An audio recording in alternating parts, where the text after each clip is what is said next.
Where am I? Who are you? I am your friend, and we are inside the human body. But why? To explore and learn. Come, let's see what we have here.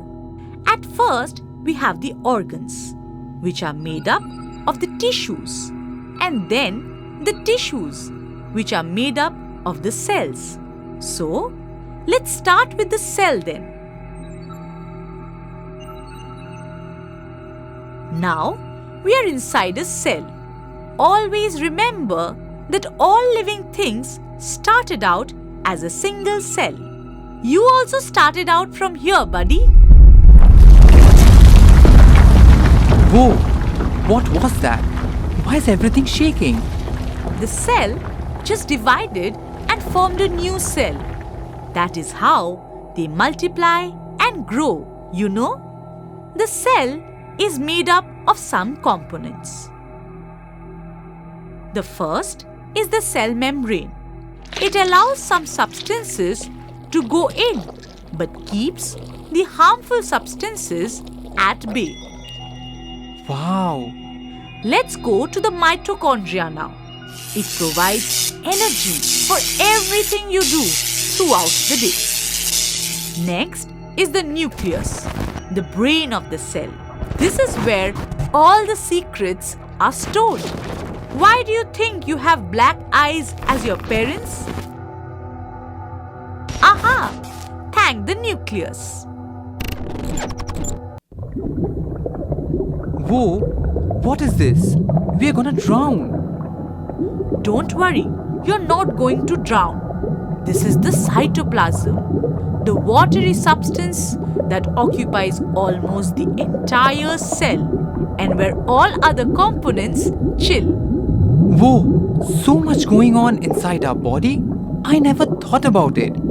So now that you know, it's time to wake up and study about cell. What? All this was a dream? No, wait. I want to know more. No, wait. Wait.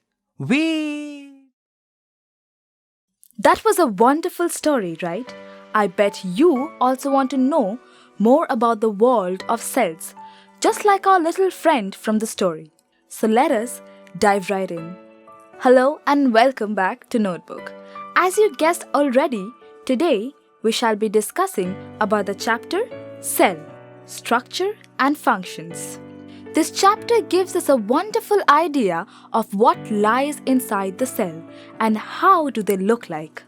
But before that, we shall retrace our steps to the point where how cells were discovered.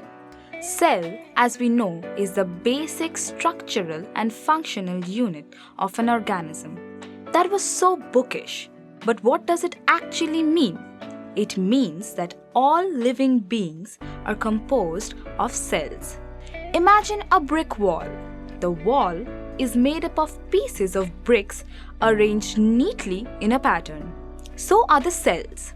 Cells, when seen under the microscope, look similar to the bricks arranged neatly to form the next level of organization, the tissues. The tissues make up organs, which ultimately forms organ systems and then the organisms. In 1665, Robert Hooke, while observing a thin slice of cork under his microscope, noticed small box-like patterns in the piece. They looked largely similar to the cells that the monks used to stay in. So, he named these box-like compartments as cell. We have trillions of cells in our body. Different groups of cells perform different functions. Based on the number of cells present in an organism, they can be classified as multicellular, like we, human beings, and unicellular, which are made up of only one cell, like an amoeba or a paramecium. The cell theory was proposed by Matthias Jacobs Claden and Theodor Schwann in 1839. They proposed three fundamental features of the theory. Number one, all living organisms are composed of one or more than one cells. Number two, The cell is the basic unit of structure and organization in any organism. Number 3, cells arise from pre-existing cells. Now that we know about the cell and its theory, let us discuss about the size and shape that they exist in. Cells exist in a vast variety of shapes, from spherical, discoidal, spindle-shaped to elongated and branched. Some cells, like that of the amoeba and the white blood cells, can change their shape. The amoeba has a special ability to project protrusion from its body in the form of pseudopodia, which helps in locomotion and catching prey. Cells even exist in a vast range of sizes. The smallest cell is that of the mycoplasma, which is 0.2 to 0.3 micrometer in size. Hey, look at that ostrich! Whoa, it just laid an egg. Look how big it is. Did you know that it is a single cell and the largest recorded so far? Who knew the world of cells held so much of fascinating facts? Before we conclude our discussion, let us know about the function that cell performs. Specific groups of cells perform specific functions. The different functions of your body, such as digestion, respiration, circulation, and excretion, are all performed by specific organs.